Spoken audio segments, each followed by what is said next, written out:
review if there were any shares sold, how many shares were sold, the closing pricing, and the closing value, depending on the date range that you've specified.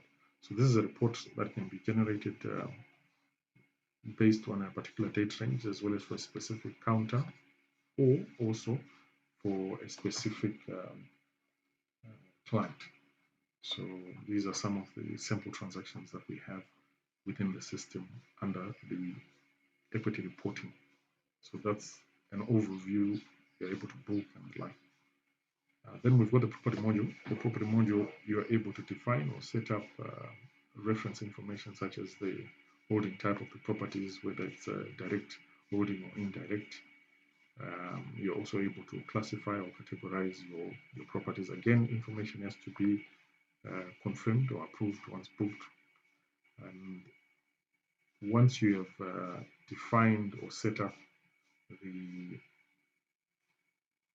core information, you are then able to book transactions related to those particular properties. You're also able to book a property where you specify the holding type, the property in terms of area. If there's a title deed associated with it, you're also able to do that. The value in terms of at booking. If there is any custodian that are currently holding the property, you're also able to book that. These are then the properties that you are able to apportion or allocate to the clients when they are either purchasing or doing the sale transactions. So this, for example, is a buy transaction where it will indicate the breakdown of the detailed information of the client was the details on the purchase itself. In this case, this is 100% owned property, and it also has to have been confirmed within the system. You're also able to attach any associated script on the property if they are there. Also under properties, you will be able to book or create lease agreements on properties. That is, if the property is available for rental. So all lease agreements that have been agreed with clients can be booked. So you first of all initially book the lease, and then you attach the associated clients to the particular property. Okay, so this enables tracking of rentals and generation of expected rental reports in terms of what can be expected in terms of those particular investments. There are also other components that you are then able to attach in terms of, for example, tenants associated with a particular property. You are also able to review or get evaluation on any properties that you have attached or associated with a particular client. For example, in this case, it will tell us that this is the property values, the type of property. If the area has been specified, of which it should have been, you are also able to view that.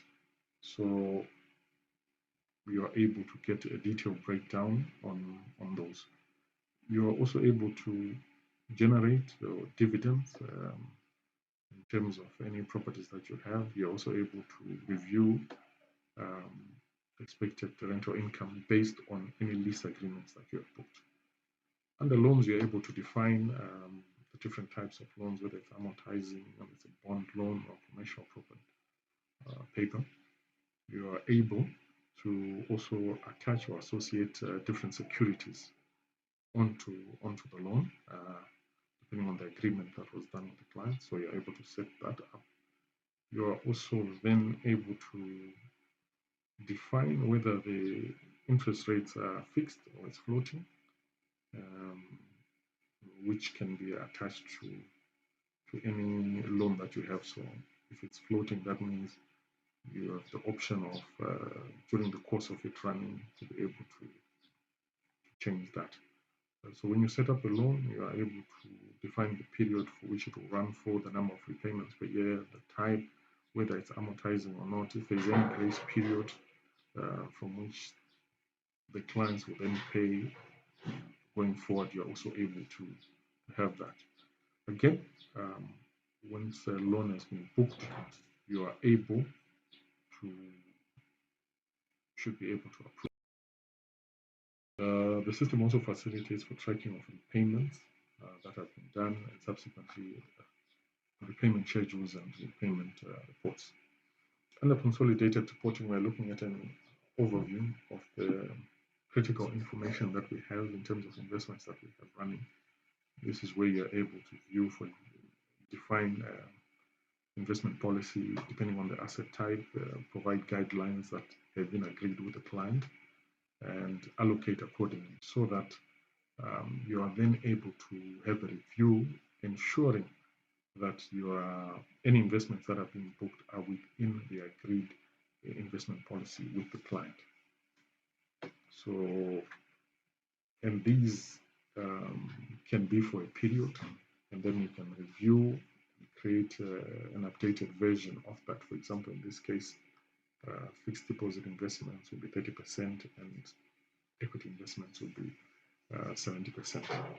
You're also able to view the assets under management, the total assets that you have under management. You're also able to do a comparison for any particular client, where you can verify, depending on the investment policies that you've created for them. For example, there it indicates that there are two. You're able to do a comparison and view what is actually currently there against what the fund mix has recommended. Like in this case, equity is 100%, yet in the guidelines it's supposed to be 70%. The same applies on the deposit side. It's recommended 30%, but there's a difference there. So you're also able to view client funds against investments.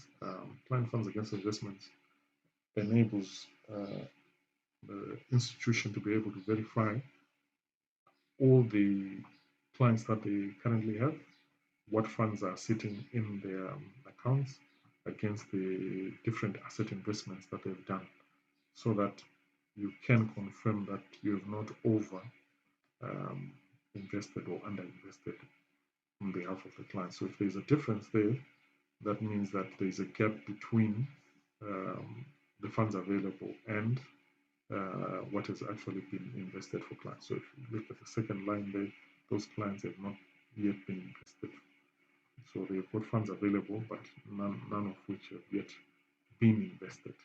So this is an overview of how IPLUS works, and once you are done, you are able to log out of the system.